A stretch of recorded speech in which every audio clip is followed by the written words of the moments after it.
नमस्कार, कंज्यूमर अड्डा में आपका स्वागत है। आपके साथ मैं हूं विपिन भट्ट और आज बात करेंगे आपके आधार की और उसकी सुरक्षा की, क्योंकि एक खबर के मुताबिक करीब 80 करोड़ से ज़्यादा, इनफैक्ट 81 करोड़ से ज़्यादा आधार डेटा लीक हो गए हैं। उसमें आपका नाम, पता, आधार नंबर, फ़ोन नंबर और साथ में पासपोर्ट डिटेल भी लीक होने की बात है। लीक हो गया वहाँ तक भी ठीक है, लेकिन आपका ये बहुमूल्य डेटा इंटरनेट पर, डार्क वेब पर बिक रहा है और किसी के लिए भी खरीदने के लिए उपलब्ध है। तो अक्सर हम बात करते हैं कि भाई ये डेटा लीक, कैसे इसको रोका जाए, कैसे इसको समझा जाए। लेकिन अब ये समझना होगा कि अगर इतनी बड़ी तादाद में डेटा लीक हो गया है तो हमारा डेटा कितना सुरक्षित है, क्योंकि आजकल आपकी तो हर चीज़ आधार से जुड़ी हुई है। थोड़े दिन पहले एक घटना भी घटी जिसमें आधार के बायोमेट्रिक को मिला जुला कर जो सुविधा केंद्र है इन दिनों, जहां आधार से पैसे विड्रॉ कर सकते हैं एक तरह के एटीएम में, वहां पर ही घोटाला हो गया। तो आपका आधार नंबर भाई बड़ा सेंसिटिव है और इसका इस तरीके से लीक हो जाना कई सवाल उठाता है। और दूसरा ये कि भाई इसकी सुरक्षा के लिए आप क्या कर सकते हैं। आजकल मास्किंग की बात हो रही है, बायोमेट्रिक्स लॉक करने की बात हो रही है। ये सब तमाम चीज़ें क्या इफेक्टिव हैं आपके आधार को सुरक्षित रखने के लिए, और इसे कितना गंभीरता से लेना चाहिए, क्योंकि बहुत सारे लोगों के मन में है कि चलो मेरा तो डेटा इंटरनेट पे ही ठीक है, चलो हो गया लीक हो गया। लेकिन कितनी बड़ी घटना है, कितना बड़ा कांड है, इसे आपको समझना पड़ेगा। तो हम इस पे बातचीत करेंगे, कुछ उपायों को समझेंगे, एक्सपर्ट से पूछेंगे कि इसको कितनी संजीदगी से लेना है और करना क्या है। यहाँ पर पहले बता देता हूँ कि हुआ क्या है। तो देखिए, आपके आधार पे किस तरीके से डाका पड़ा है। डार्क वेब पर भारतीयों के डेटा को बिकते हुए पाया गया। कहाँ बिक रहा है आपका डेटा? करीब 81.5 करोड़ यानी ऑलमोस्ट 82 करोड़ भारतीयों का ये जो डाटा है ये लीक हो गया है, चोरी हो गया है और डार्क वेब पर अवेलेबल है। PWN001 ये एक अननोन सी आइडेंटिटी है जिस नाम से हैकर ने कहा कि मेरे पास इतना डेटा है। उसने एक एग्जाम्पल शीट भी डाली और उसके लिए कुछ $80,000 रखी, उसकी कीमत की, आइए और ख़रीद लीजिए। नमूने के लिए, जैसा मैंने कहा, कुछ डेटा भी उसने सार्वजनिक कर दिया जिसमें लोगों के नाम, आधार नंबर, पता, फ़ोन नंबर, पासपोर्ट नंबर, सब कुछ दिखाई दे रहा है। पासपोर्ट और आधार के डिटेल्स उस जगह दिखाई दे रहे हैं और नाम, पिता का नाम, फ़ोन नंबर, क्योंकि ये सारा डेटा तो आपके आधार से जुड़ा हुआ रहता ही है ना। तो अगर आधार नंबर मिला और डिटेल्स मिले तो ये सब भी मिल जाएगा। उम्र क्या है, जेंडर क्या है, किस जिले से हैं, किस राज्य से हैं, किस पिन कोड का है, ना आपकी पूरी कुंडली हैकर्स के हाथ में चली गई। वर्तमान पता, स्थायी पता, सब कुछ, सारी चीज़ें वहाँ पर दिखाई दे रही है।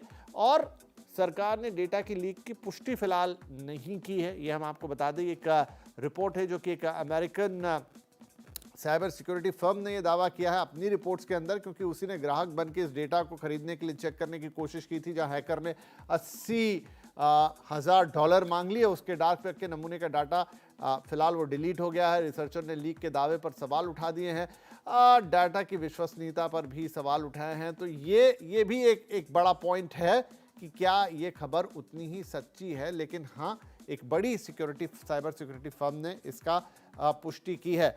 तो चलिए अब अपने एक्सपर्ट्स के साथ हम बातचीत करते हैं। साइबर लॉ एक्सपर्ट पवन दुग्गल, साइबर एक्सपर्ट रितेश भाटिया और cyber security researcher Rajshekhar Rajahariya हमारे साथ है। आप सभी का बहुत स्वागत है। राजशेखर साहब, सबसे पहले तो मैं यही सवाल ले आता हूं कि 2-3 दिन से खबर राउंड एंड राउंड कर रही है, बड़ा हड़कंप मचाया हुआ है। अब ये भी आ गया कि क्या ये सही है कि नहीं है। तो पहले तो आप ही बता दीजिए कि इस खबर को हम कितना सही माने और कितना गलत। देखिए, इस खबर के 2 तरीके हो सकते हैं। अगर आप आधार नंबर की बात करें और कुछ डेटा की बात करें, तो वो आधार नंबर और जो एड्रेसेस हैं, वो ठीक हैं। लेकिन अगर हम बात करें कि 81 करोड़ लोगों का डेटा लीक हुआ है, वो सरासर यहाँ पे गलत है, उसका कोई एविडेंस नहीं है। और जिन हैकर ग्रुप ने इसको डाला है, उनका भी कोई एग्जिस्टेंस डार्क वेब पे नहीं है। जिस हैकर ने इसको डाला था, वो उसने 1 महीने पहले ही उस फोरम पे रजिस्टर किया है और उसने सिंगल एक पोस्ट डाली थी कि उसके पास इतना डेटा है। लेकिन पूरा 81 करोड़ का उसके पास कोई डेटा नहीं था। उसने केवल 1 लाख लोगों की एक एक्सेल शीट वहां पे डाली थी और काफी सारे जो बड़े हैकर ग्रुप हैं, उनको सीख के या उनकी तरह पैसा कमाने के लिए कुछ फेक हैकर इस तरीके की एक्सेल शीट बना के मार्केट में निकाल देते हैं, ताकि कोई ना कोई एक भी सिंगल ग्राहक अगर उनका फंस जाता है तो सीधा $1,00,000, $50,000 जितना भी पैसा वो कमा सके वो कमा लेते हैं। और उसके बाद में जब उनकी रेटिंग या रिव्यूज आने लगते हैं, क्योंकि फोरम के ऊपर क्या होता है कि डिस्कशन होता है कि जिसने भी खरीदा है, जिसने भी पैसा दिया, वो डिस्कशन में साफ साफ बताते हैं कि हमने जब पैसा दिया तो पैसा देने के बाद में हमें कोई डेटा वहां पे नहीं मिला। और जो डेटा था वो एक सैंपल था जो कि पहले से डार्क वेब पे अवेलेबल है। और ऐसी बहुत सारी एक्सेल सीट हैं, काफी सालों पहले 2 साल पहले की भी बात करें तो कुछ मोबाइल ऑपरेटर्स का डेटा भी इसी तरीके से सेम एक्सेल सीट के फॉर्मेट में आया था। और इससे 10 दिन पहले ही एक दूसरा हैकर ग्रुप और था जिसने लूसियस करके एक हैकर ग्रुप था जिसने सेम एक्सेल सीट को अपलोड किया था। उसके पास भी इतना ही डेटा था, लेकिन उसने वो मोबाइल ऑपरेटर्स का डेटा बता के डाला था कि किसी थर्ड पार्टी के जरिए लीक हुआ है, लेकिन उसने भी पूरा नहीं बोला था और उसने भी केवल और केवल 20-50 हजार लोगों का डेटा डाला था वहां पे। उसने भी यही कमिटमेंट किया था कि इंडिया की जो पॉपुलेशन है उसका 80% डेटा उसके पास है, क्योंकि ये मोबाइल ऑपरेटर्स का डेटा हो सकता है और थर्ड पार्टी के जरिए लीक हो सकता है। तो जो ये PWN001 है, अगर इसकी बात करें तो इसने भी सेम एक्सेल सीट उठा के लोगों को चीट करने के लिए यहाँ पे डेटा डाला ठीक था। है। और उसके बाद में आज के दिन वो डेटा डिलीट हो चुका है और उसका कोई एग्जिस्टेंस नहीं है। और जो पहले लूसियस था उसके फोरम के ऊपर, उसके डिस्कशन के ऊपर काफी सारे कमेंट्स आए हुए हैं, काफी सारे बायर्स के भी कमेंट हैं, रिव्यूज हैं कि उन्होंने पैसा लेने के बाद में कोई डेटा उनको नहीं मिला। और जो डेटा था वो उतना डेटा ठीक था, क्योंकि उतना डेटा आपको आजकल आधार कार्ड की डिटेल्स और अदर डिटेल्स आपको फोटो तक डार्क वेब पे इजीली मिल जाएंगी, लेकिन कम क्वांटिटी में। क्योंकि हम देखें तो पिछले 5-6 साल में या पिछले 3 साल की देख लें तो बहुत सारी कंपनीज का डेटा लीक हो चुका है, जिनके अंदर हमारी शेयर वाली कंपनीज भी हैं। आप देखें तो काफी 2-3 साल के अंदर जितने भी डेटा ब्रीचेज हुए हैं उनमें आधार और ये सब केवाईसी की डिटेल लीक हुई है। जी। तो वही राउंड राउंड राउंड घूम रही है। और हमारा आधार इतना बड़ा डेटा है जो कि डार्क वेब पे इतना इजीली बेचना इतना आसान नहीं है, और अगर ठीक है। लीक होता है तो इजीली पता लग जाता है कि ये तो आधार का डेटा है। बिल्कुल बिल्कुल रितेश साहब, तो री सिक्योरिटी जो एक अमेरिका की, मतलब मैं कहूंगा नोन फर्म ही है, और उसने ये दावा किया था, वही वहां पर खरीदार बन के गए थे, उन्होंने ये डिटेल्स, तो क्या हम माने कि उन्होंने फैक्ट्स को पूरी तरह से चेक नहीं किया, देखा नहीं? क्योंकि ये अपने आप पे एक अलग मुद्दा है कि एक आदमी का भी लीक हुआ तो लीक है, 80 करोड़ का भी लीक है तो लीक है, 1 लाख जैसा वो बता रहे तो भी लीक है, क्योंकि कौन इसका शिकार बनेगा नहीं कह सकते, और कब कहां कैसे वो भी नहीं कह सकते। तो लेकिन जहां तक मैं बात करूं री सिक्योरिटी की, तो उसकी रिपोर्ट को हम कैसे देखें फिर? नहीं, मुझे नहीं लगता है कि वो रीसिक्योरिटी इसमें मतलब कोई दोषी पाया जाएगा, क्योंकि उसने लाइक लिटरली मतलब ट्राई किया, उसने नेगोशिएट भी किया, बातें भी की उससे वगैरह। और अगर हम सैंपल डेटा की बात करें, देखिए जितनी भी चीजें राजशेखर ने बोली है वो एकदम 100% करेक्ट है, क्योंकि वो बंदा एक्चुअली उसका कोई रेपुटेशन नहीं है वगैरह। इसके पहले भी वो ऐसे लोगों को बेवकूफ बना चुके हैं और ये बहुत होता रहता है। और लोगों ने $2,500 एट लिए, हो गया उनका काम। तो ये बंदे ने भी वही अटेम्प्ट किया है और इसका एक्चुअली रेपुटेशन काफी खराब है। लेकिन तो जहां तक आप रीसिक्योरिटी की बात करें तो उनको तो ये एक अलर्ट मिला, उन्होंने ये डेटा पर्टिकुलरली देखा। और बात ये है कि उसने 4 सैंपल फाइल्स डाली थी, 4 में से जैसे राजशेखर बोल रहा है कि उन्होंने 1 लाख वाली देखी है, मैंने जैसे 2 फाइल्स डाउनलोड की है। तो मेरे पास लिटरली 2 लाख लोगों का डेटा है जिसको मैंने क्रॉस चेक भी किया और वेरीफाई भी किया। उसमें मेरे कोई कोई दोस्तों का भी निकला है। जब मैंने उनको फोन करके उनसे कंफर्म किया तो उन्होंने बोला हाँ ये ही उनका आधार नंबर है, यही एग्जैक्टली उनका एड्रेस है। तो उस हिसाब से अगर आप देखोगे तो ये जो 2 लाख का डेटा, और इनकेस अगर किसी ने 4 सैंपल फाइल्स डाउनलोड की है तो उस बंदे के पास 4 लाख डेटा है। तो ये 2 लाख लोग तो मेरे हिसाब से लाइक काइंड ऑफ रिस्क पे है। और नहीं नहीं, आप ठीक कह रहे हैं, आप सही कह रहे हैं। मैंने जैसे कहा दुग्गल साहब की बात, हाँ ठीक है, वो 80 करोड़ बहुत बड़ा फिगर हो जाता है, लेकिन अगर ये 2 लाख भी है, 10 लाख है, 1 लाख है, वो अपने आप एक जगह। लेकिन अक्सर इतने मैसिव डेटा की सिक्योरिटी पे सवाल उठते हैं। अच्छा, इसी रिपोर्ट में ये भी कहा गया था कि माइट भी वो ICMR के साइड पर से लीक हो गई हो, क्योंकि UIDAI ने अपने डेटा की तो बिल्कुल पुख्ता खुद को कर रखा है, लेकिन जब वो यही, क्योंकि आधार तो आजकल हर जगह शेयर होता है, इनफैक्ट अब तो आप एयरपोर्ट्स पर भी आधार के जरिए एक हैसल फ्री चेक इन कर सकते हैं, वहाँ भी आपका डेटा, आपके फेस आइडेंटिटी और ये सब जा रहे हैं तमाम जगह। तो क्या ये खतरा बना रहेगा हमेशा कि जो दूसरी संस्थाएं हैं, हो सकता है उनके सिक्योरिटी सिस्टम उतने स्ट्रांग ना हो, डेटा UIDAI के लेवल पे तो लीक ना हो, लेकिन बाकी जगह उस डेटा पे खतरा रहे? देखिए, जब तक आधार केवल सेंट्रल आइडेंटिटीज डेटा रिपोजिटरी तक सीमित था, जीवन एक दूसरे लय पर चल रहा था। क्यों? क्योंकि वहां पर सुरक्षा सरकार ने कर रखी थी।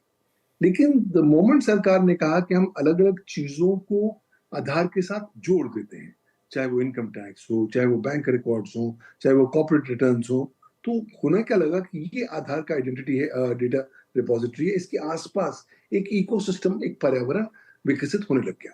अब ये जो पर्यावरण है, ये संपूर्णतः असुरक्षित है। क्यों?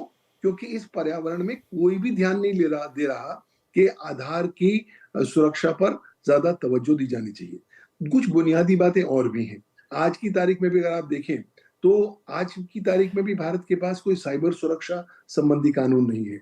आधार कानून देख लीजिए, आधार एक्ट 2016, आधार एक्ट अमेंडमेंट एक्ट 2019, उनमें भी जितना ज्यादा फोकस होना चाहिए ऑन साइबर सिक्योरिटी वो नहीं दिया गया है। तो काफी हद तक तो आम आदमी को पता ही नहीं है कि साइबर सुरक्षा कितनी हो रही है, कहाँ हो रही है, कैसे हो रही है, कौन कर रहा है।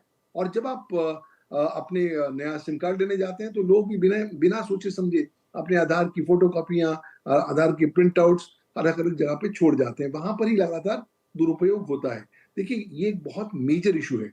आप कह रहे हैं कि चलिए 82 करोड़ नहीं हुआ, 2 लाख हुआ, 1 लाख हुआ। सवाल है 1 लाख जो या 2 लाख हुआ, उन लोगों के लिए तो उनका जीवन बिल्कुल अस्त व्यस्त हो जाने वाला है। क्यों? क्योंकि वो ना केवल आइडेंटिटी थेफ्ट के शिकार बनेंगे, साइबर क्राइम के शिकार बनेंगे, अनऑथराइज्ड फ्रॉडलेंट ट्रांजैक्शन के शिकार बनेंगे, और आने वाले समय में उनको बहुत ज्यादा दिक्कत होने वाली है। क्योंकि आधार का जब मिसयूज होता है तो आधार एक्ट के तहत ये पुलिस में ही जा सकते। केवल unique identification authority of India ही है जो पुलिस में शिकायत दर्ज कर सकती है। तो मुझे लगता है कि हमें इस तरह के एपिसोड को वेकअप कॉल लेनी चाहिए। हमें सेलिब्रेट नहीं करना चाहिए चलो 82 करोड़ नहीं है, 2 लाख है।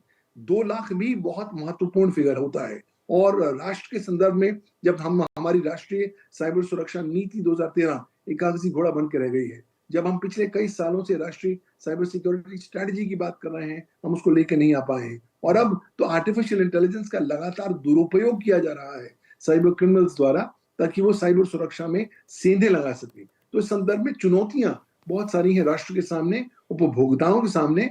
उनकी प्राइवेसी को प्रोटेक्ट करना सरकार का दायित्व बनता है। साथ ही साथ ये जो क्रिटिकल इंफॉर्मेशन इंफ्रास्ट्रक्चर है आपका आधार की इकोसिस्टम वाला, उसको भी पर्याप्त रूप से साइबर सुरक्षित करने की जिम्मेवारी सरकार की और विभिन्न स्टेक होल्डर्स की है।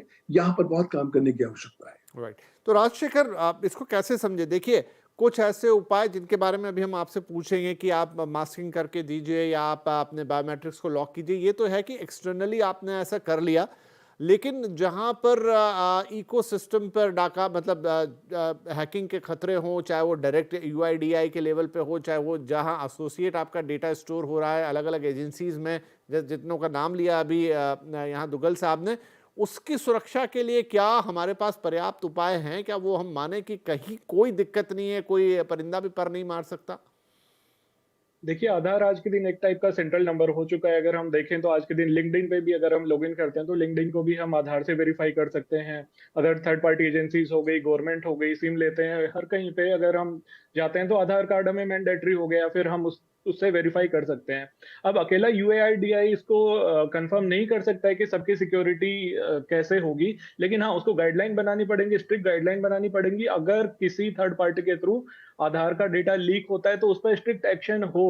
और जिन भी एजेंसीज को ये डेटा दिया जाता है या फिर एपीआई के जरिए एक्सेस दिया जाता है, उनका पहले पूरा वेरिफिकेशन हो कि वो अपनी एपीआई के थ्रू या किसी भी तरीके से आधार के डेटा को सेफ रखने के लिए क्या क्या तरीके यूज कर रहे हैं, कितनी उनकी सिक्योरिटी है, कितना वो लोग साइबर सिक्योरिटी में इन्वेस्टमेंट कर रहे हैं, किस थर्ड पार्टी से वो इन्वेस्टिगेशन करा रहे हैं। पिछले 1-2 साल में हमने ये भी देखा है कि किसी अगर कंपनी का डेटा लीक हो जाता है, ऑनलाइन या फिर ऑफलाइन किसी का भी डेटा लीक होता है, तो हर कंपनी सामने आके यही बोलते हैं कि हम थर्ड पार्टी से इन्वेस्टिगेशन करवा रहे हैं। अब किसी भी कंपनी ने आज तक वो थर्ड पार्टी का नाम नहीं बताया और ना ये बताया कि वो थर्ड पार्टी कंपनी उसकी कोई रेपुटेशन है कि नहीं है मार्केट में। केवल सर्टिफिकेट लेके आ जाते हैं कि हाँ देखिए, हमारे पास साइबर सिक्योरिटी में इतना फंड है, इतना बजट है और हमारी इतनी सिक्योरिटी है और हमने ये चेक्स लगाए हुए हैं। उसी के आधार पे आज के दिन सबको सारी गवर्नमेंट के डेटा का एक्सेस दे दिया जाता है। वहीं देखें तो अगर हम अपने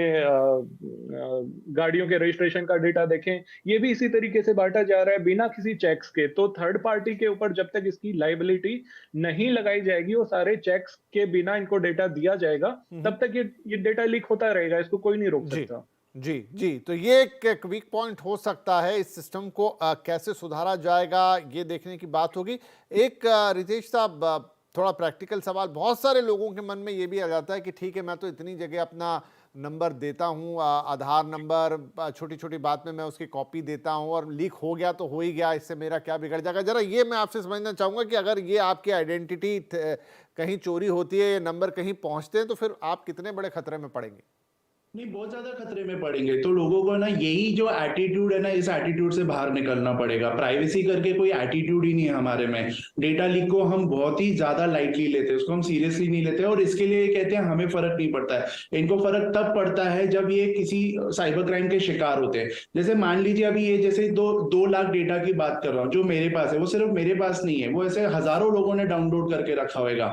अभी अगर आप देखोगे तो जो लेटेस्ट साइबर क्राइम हो रहा है उसमें क्या हो रहा है, उसमें गवर्नमेंट ऑफिशियल्स को इम्पर्सनेट किया जा रहा है। आपको कॉल आता है कि आपका पार्सल है, पार्सल के अंदर ड्रग्स है वगैरह, ये सारी चीजें, और क्या यही आपका आधार नंबर है, क्या ये आपका एड्रेस है। तो अगर आप ये एक्सेल शीट देखोगे तो इस एक्सेल शीट में तो इनको एक रेडीमेड चीज मिल गई है कि हाँ, आप क्या विपिन भट्ट बोल रहे हो, आपकी उम्र ये है, आपका आधार नंबर ये है और आपका एड्रेस और पिन कोड ये है। आप सोचिए, वो आपका ट्रस्ट जीत लिए और आप भी घबरा जाओगे कि हाँ, इनके पास अगर ये सारी चीजें हैं तो 100% ये गवर्नमेंट ऑफिशियल ही होंगे, और वो बताते हैं कि वो नारकोटिक्स डिपार्टमेंट से, क्राइम ब्रांच से, और फिर वो आपसे वो पैसे ले लेते हैं। तो ऐसा मतलब ये बहुत ज्यादा इजी हो जाएगा।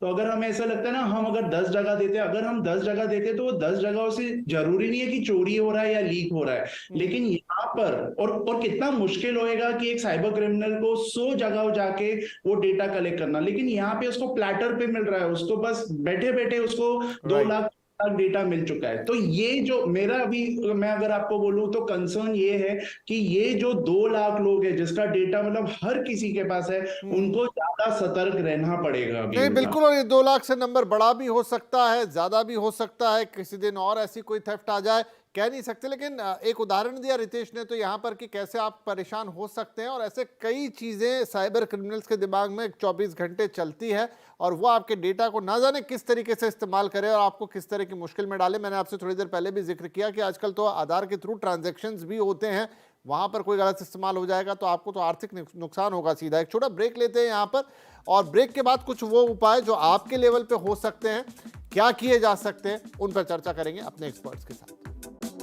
सुरक्षा पर बात हो रही है डेटा लीक की, लेकिन उससे इंपॉर्टेंट है कि आपको इसका महत्व समझना जरूरी है कि अगर डेटा लीक होता है या किसी भी तरीके से आप अपने डेटा को कहीं शेयर करते हैं, वहां से वो किसी के पास पहुंचता है, तो आपके लिए कितने खतरे उसके हो सकते हैं। इट्स नॉट एज सिंपल कि चलो कोई बात नहीं, सबका डेटा है और ये तो बड़ा कॉमन है। नहीं, ऐसा नहीं है। चलिए अब कुछ उन उपायों पे बात करेंगे कि जिस पर आप क्या कर सकते हैं। मास्किंग है तो क्या उसके फायदे हैं, कैसे होगी, बायोमेट्रिक लॉक्स वगैरह। लेकिन उससे पहले दुग्गल साहब, अगर ये सब चीज़ें हो रही हैं तो कैसे हम लोगों में इसकी जागरूकता को बढ़ाएं। जैसे मैंने कहा ना, बहुत सारे लोगों में शायद ये अवेयरनेस ही नहीं कि मेरी डेटा की इंपॉर्टेंस क्या है। देखिए, कहीं ना कहीं लोगों में ज्यादा जागरूकता बनानी होगी इस बात को देखते हुए कि हम ऑलरेडी डेटा इकोनॉमी युग में कदम रख चुके हैं। इस नए युग में डेटा ही हमारे लिए एकमात्र मॉनेटरी एलिमेंट है जो मोनेटाइज किया जा सकता है। आने वाले समय में पैसे की तुलना में डेटा की कीमत ज्यादा होने वाली है, लिहाजा दायित्व हम पर होगा कि हम किस तरीके से अपने डेटा का संरक्षण कर सकें। तो कहीं ना कहीं लोगों को समझाना होगा कि नॉर्मल डेटा और पर्सनल डेटा में फर्क होता है। ऑलरेडी भारतीय सरकार digital personal data protection act 2023 ला चुकी है, जिसका मुख्य उद्देश्य आम भारतवासियों के डेटा का संरक्षण करने के प्रति समर्पित है, और लोगों को उसके भी मायने समझाने पड़ेंगे।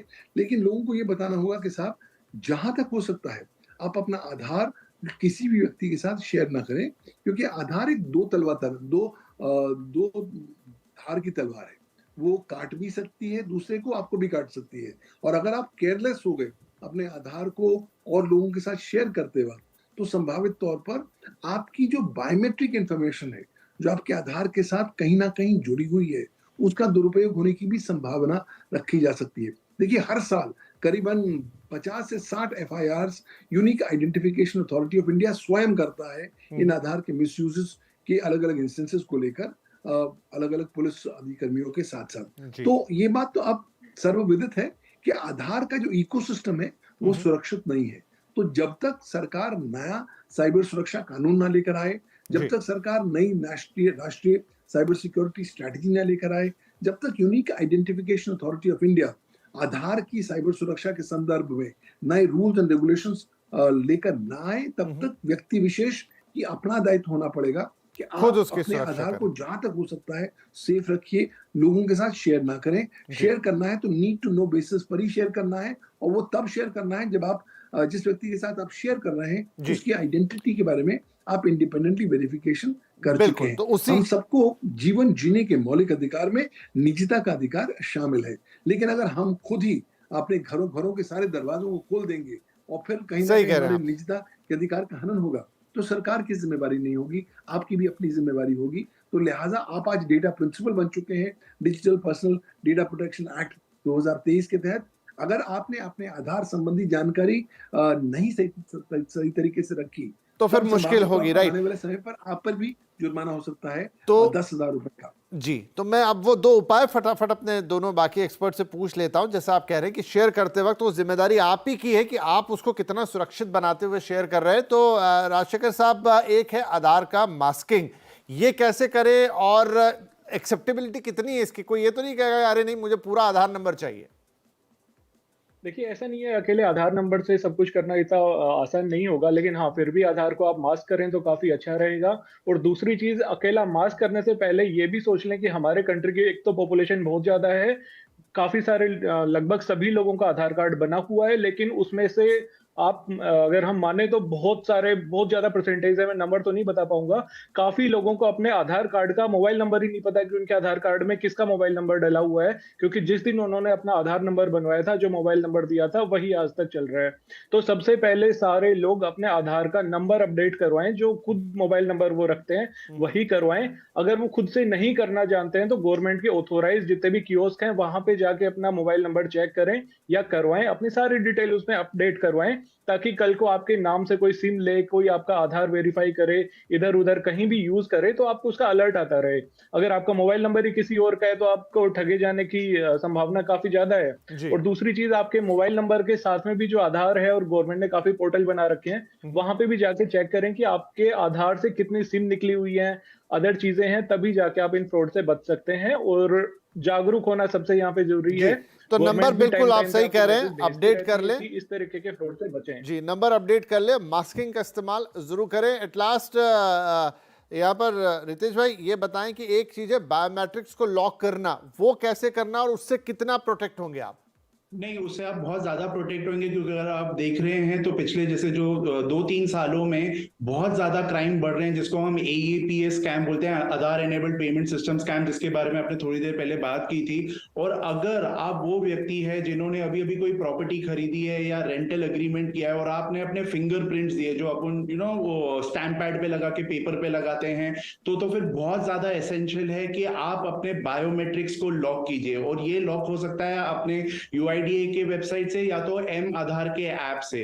अभी क्योंकि अगर आपने जैसे लॉक नहीं किया है तो आपके फिंगरप्रिंट्स ऑलरेडी बाहर हैं, और ये लोग क्या करते हैं, इस फिंगरप्रिंट्स को उठाते हैं, उसके सिलिकॉन के मोल्ड्स बनाते हैं, और फिर गांवों में जाके जैसे जो माइक्रो ATMs है, जैसा आप बता रहे थे, बैंकिंग संचालक जो होते हैं वो लोग जाके इसको मिसयूज करते हैं, और आपके खाते से 50,000 रुपए दिन का जा सकता है। तो इसके लिए बहुत आवश्यकता है कि आप बायोमेट्रिक्स को लॉक कीजिए, स्पेशली अगर आपने वेरी रिसेंटली मतलब अगर कोई अपना रेंटल एग्रीमेंट किया है, जो भी है। सेकंड चीज, अगर जब आप सिम लेने भी जाते हैं या किसी भी चीज में, हम हमेशा हमारा अंगूठा वो सेंसर पे डालते हैं। सेंसर पे डालने के बाद रुमाल निकालिए, उसको एक बार साफ कर लीजिए, वो बहुत ज्यादा जरूरी है। थर्ड चीज है, जो अपना आधार कार्ड है वो अभी आपको वर्चुअल आईडी में भी मिलता है, जो 16 डिजिट का है। तो आप वहां पर आधार के वेबसाइट पे जाके वो वर्चुअल आईडी के साथ उसको डाउनलोड कीजिए, वो प्रिंट कीजिए, और वो आप दे सकते हैं। ऐसा नहीं है, जैसे राजशेखर ने भी कहा था कि वो फिर भी फुल प्रूफ तरीका नहीं है, लेकिन ये 2-3 चीजें करने से काम होएगा। बाकी बहुत इंपॉर्टेंट है, अपने SMS चेक करते बैठे।